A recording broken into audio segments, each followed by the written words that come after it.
जय हिंद विद्यार्थियों, पारसनाथ क्लासेस में आप सभी का स्वागत है। आज हम संख्याओं के बारे में चर्चा करेंगे। वैसे तो हम एक्सरसाइज बता रहे थे 1.3 तक कंप्लीट हो चुका है। आज हम 1.4 बताने वाले थे, लेकिन मेरा मन में एक सवाल आया कि बहुत विद्यार्थी ऐसा हैं जिनको संख्याओं में प्रॉब्लम हो रहा है। ठीक है, संख्याओं को ठीक से जान नहीं पा रहे, जिसके कारण उन्हें एक्सरसाइज आगे का क्वेश्चन हल करने में बहुत सारी परेशानी हो रही है। तो मैंने सोचा कि संख्याओं के बारे में आज आपको परिचय करवाते हैं। ठीक है, ये ऐसा चीज़ है, ये हर क्लास में आपको काम आएगा। वास्तविक संख्या जो चैप्टर है, आप 9th क्लास में ही पढ़े होंगे, तो पहला चैप्टर ये संख्या ही मिला होगा और यहाँ भी संख्याएं हैं, समझे ना। इसीलिए हम संख्याओं को आज थोड़ा सा डिटेल से पढ़ेंगे और कृपया वीडियो को छोड़ के न जाएं, पूरी वीडियो देखें, आपको बहुत ही फायदा होगा इस वीडियो में। ठीक है, इस वीडियो के अंदर आपको संख्याओं के बारे में हम कोशिश करेंगे ज़्यादा से ज़्यादा आपको अच्छी तरह से समझाने का। कृपया बने रहें और यदि आपको अच्छा लगे तो मेरे वीडियो को कृपया लाइक, शेयर एंड सब्सक्राइब करें। धन्यवाद। तो ध्यान दीजिएगा, ये है वास्तविक संख्याएं। 10th क्लास में जो है वास्तविक संख्याएं, ये कोई भी क्लास में काम आने वाला, लेकिन 10th क्लास में हमारा पहला चैप्टर जो है वास्तविक संख्याएं। ठीक है, इसके बारे में जरा आप जानिए। वास्तविक संख्याएं, ये जितना भी संख्या आप देख रहे हैं, ठीक है, वास्तविक संख्या किसे कहते हैं उस पर तो हम बाद में जाएंगे, लेकिन फिलहाल देख लीजिए। ये देखिए प्राकृतिक संख्या है 1 2 3, पूर्ण संख्या 0 1 2 3 ऐसे करके जाता है, और पूर्णांक क्या है, इधर माइनस में भी जाएगा और प्लस में भी जाएगा। ये जितना भी संख्या आप देख रहे हैं सब एक साथ में हम वास्तविक संख्या कहेंगे। ठीक है, तो वास्तविक संख्या बहुत तरह के होते हैं, जैसे कि प्राकृतिक संख्या, पूर्ण संख्या, पूर्णांक, ठीक है, परिमेय, अपरिमेय, भाज्य, अभाज्य, सम और विषम। इसी का ये प्रकार है। वास्तविक संख्या इतना प्रकार के होते हैं। लेकिन वास्तविक, ये तो आपको समझ में आ गया। फिर आपके मन में प्रश्न आता होगा कि वास्तविक संख्या का ये प्रकार है, लेकिन वास्तव में ये प्राकृतिक और पूर्ण, पूर्णांक, ये सब चीज हम नहीं जानेंगे तो इसके बारे में सही से हम समझ नहीं पाएंगे। इसीलिए हम एक एक करके डिटेल से आज पढ़ेंगे थोड़ा। ठीक है, इसको दिल से पढ़िए और आपको बहुत ही फायदा होने वाला है। विश्वास मानिए, आपको बहुत ही फायदा होने वाला है। ठीक है, पहले हम जानेंगे प्राकृतिक संख्या। सुनिएगा, गिनती की संख्याओं को प्राकृतिक संख्या कहते हैं। गिनती की संख्या क्या कहलाती है? प्राकृतिक संख्या। और गिनती कहाँ से शुरू होती है? 1 से। कहाँ से? 1 से। तो 1 से जो भी संख्या 1 2 3 4 5 डॉट डॉट डॉट जितना तक जाएगा, क्योंकि गिनती तो हम समाप्त नहीं कर सकते कभी गिन के, अनंत तक जाएगा, वो संख्या को हम क्या कहेंगे? प्राकृतिक संख्याएं। ठीक है, तो 1 2 3 से हम शुरू किए, ये प्राकृतिक संख्या हो गया। ठीक है, इसको बेहतरीन ढंग से समझने के लिए 6ठा क्लास और 7वां क्लास में आप पढ़े होंगे संख्या रेखा। थोड़ा हम संख्या रेखा पर चर्चा करते हैं ताकि आपको ज्यादा से ज्यादा समझ में आए। ठीक है, तो हम क्या करते हैं, एक रेखा खींच देते हैं। ठीक है, एक रेखा, ये रेखा में क्या है? ये रेखा में संख्या है, इसलिए इसका नाम हो गया संख्या रेखा। आप जानते हैं दाहिना हाथ यानी राइट तरफ क्या कहते हैं? दायां हाथ तरफ क्या होता है? एक्स, और बायां हाथ तरफ क्या होता है? एक्स डैश, यानी एक्स और इधर माइनस एक्स आप कह सकते हैं। अब ध्यान दीजिएगा, 1 से हम चलेंगे, 1 2 3 4 डॉट डॉट डॉट, ये चलते जाएगा, ये कभी समाप्त होने वाला नहीं है। तो ये समाप्त नहीं होगा। 1 से शुरू जो करेंगे संख्या, वो हो गया आपका प्राकृतिक संख्या। ठीक है, ये क्या हो गया? प्राकृतिक संख्या। प्राकृतिक संख्या में ज्यादा तो परेशानी नहीं है, 1 से हम चलेंगे तो प्राकृतिक मिलेगा। ठीक है, 1 से लगातार यहाँ से कोई भी संख्या उठा के यदि पूछ देगा कि बताइए कि 3 क्या प्राकृतिक संख्या है, तो बोलेंगे हाँ बिल्कुल प्राकृतिक संख्या है, क्योंकि ये पूरा ग्रुप में 1 2 3 4 5 डॉट डॉट, ये पूरा ग्रुप में ही से इसी का तो एक नंबर है ना, कोई भी उठाएंगे तो ये क्या है? प्राकृतिक संख्या। अब हम अगला देखेंगे पूर्ण संख्या। ये रेखा को यदि आप दिमाग में रख लिए तो सारा क्वेश्चन आपका सॉल्व हो गया और आपको कुछ परेशानी होने वाला नहीं है। तो ध्यान दीजिएगा, ये रेखा को आप दिमाग में सेट कर लीजिए। तो ये हो गया, देखिए ये प्लस में है, तो इसको हम कहते हैं धनात्मक संख्या। क्या कहेंगे? धनात्मक संख्या। ठीक है, ये क्या कहलाएगा? ये कहलाएगा प्राकृत। प्राकृत कह लीजिए, प्राकृतिक कह लीजिए। ठीक है, यही प्राकृतिक है। 1 से चलेंगे तो क्या हो जाएगा? प्राकृतिक। अब ध्यान दीजिएगा, जब हम 1 से चलेंगे तो ये प्राकृतिक तो होगा, लेकिन थोड़ा सा हम बाएं हटेंगे, थोड़ा सा पीछे हटेंगे तो आपको मिलेगा शून्य। 1 से पहले कौन सी संख्या है? शून्य। अब इसको भी अपना ग्रुप में हम शामिल कर लेते हैं, ठीक है। प्राकृतिक संख्या के ग्रुप में हम शून्य को भी शामिल कर लेते हैं। शामिल करने के लिए थोड़ा सा पीछे आना होगा, यानी 1 कदम पीछे आएंगे तो शून्य मिलेगा, इसे भी हम मिला लेंगे। इसे भी जब मिला लिए तो ये प्राकृतिक से पूर्ण हो गया। क्या हो गया? पूर्ण। तो आपको समझ में आ गया पूर्ण संख्या कहाँ से शुरू होगा? 0 से, क्योंकि प्राकृतिक संख्या से पहले पीछे क्या है? शून्य है, और शून्य को इस झोली में या जो भी कह लीजिए ग्रुप में हम शामिल कर लेंगे तो वो क्या कहलाएगा? पूर्ण संख्या। ठीक है, अब आगे आइए, हम चलेंगे पूर्णांक के बारे में।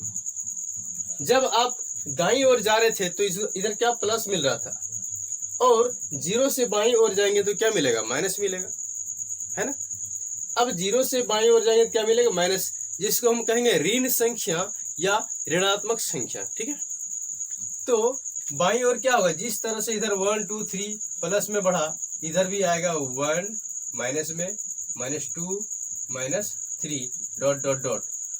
अब ध्यान दीजिएगा, जब 1 से चल रहे थे ना दाईं ओर, तो ये प्राकृतिक हो गया। थोड़ा सा हम पीछे हट गए तो हम शून्य मिला, शून्य को उठा लिए, झोली में भर लिए, यानी उसी ग्रुप में शामिल कर लिए, तो क्या हो गया? पूर्ण हो गया। और पूर्ण से थोड़ा सा और पीछे हटेंगे तो हमको ऋणात्मक संख्या मिलेगा, यानी माइनस वाला मिलेगा। इसे भी हम जब ग्रुप में शामिल कर लेंगे ना, ये पूरा मिल के ये क्या कहलाएगा? पूर्णांक कहलाएगा। यानी पूर्णांक में धनात्मक भी संख्या भी शामिल हो गया, ऋणात्मक भी शामिल हो गया, और साथ में शून्य तो रहेगा ही, है ना। ये सारा संख्या को एक साथ हम क्या कहेंगे?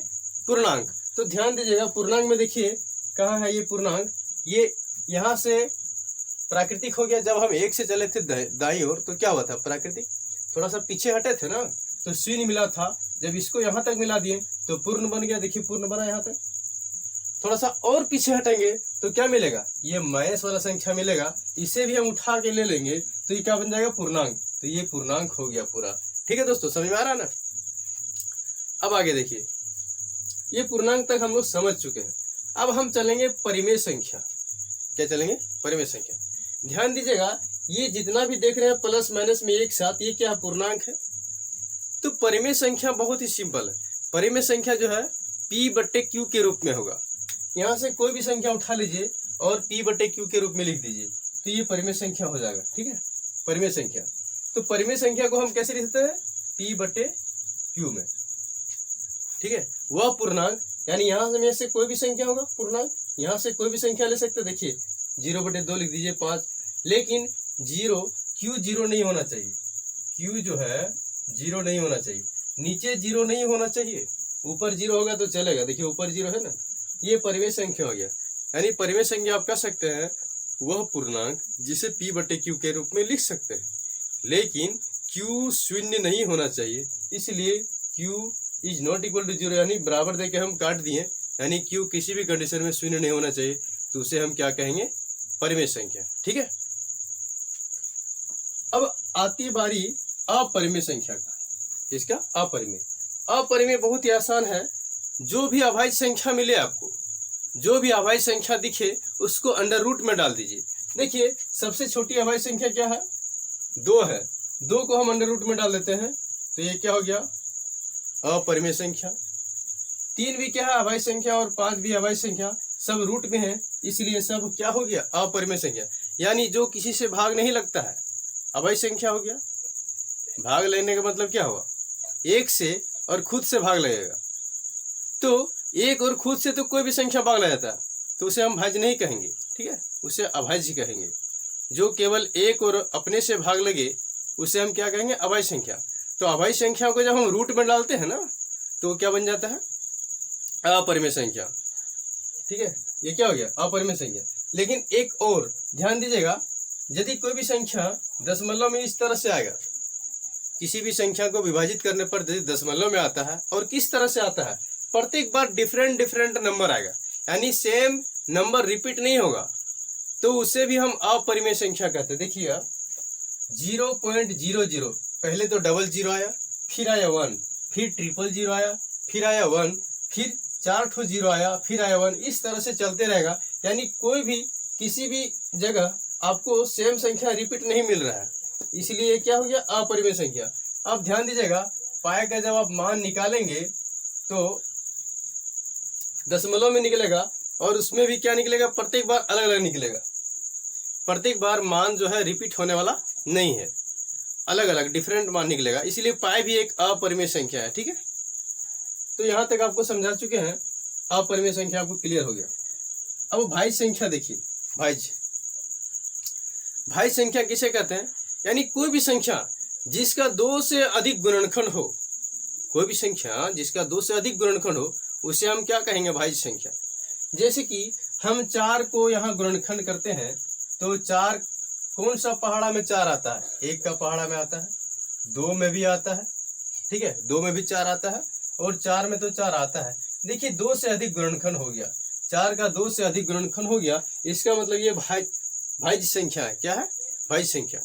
यानी याद रखेंगे आप, जिसका 2 से अधिक गुणनखंड हो, वह संख्या जिसका 2 से अधिक गुणनखंड हो, उसे हम क्या कहेंगे, भाज्य संख्या कहेंगे।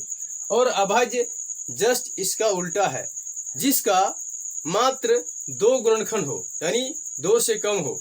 ठीक है, यानी वह संख्या जिसका 2 से कम ही गुणनखंड हो, या तो 2 गुणनखंड हो, उसे हम क्या कहेंगे, अभाज्य संख्या।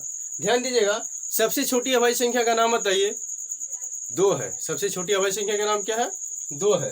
तो ये सबसे छोटी अभाज्य संख्या, ध्यान दीजिएगा, क्योंकि जब 2 को गुणनखंड करेंगे ना, तो 2 का पहाड़ा में क्या आता है, 2 आता है, और 1 में आता है, इसका मतलब 2 गुणनखंड हो गया।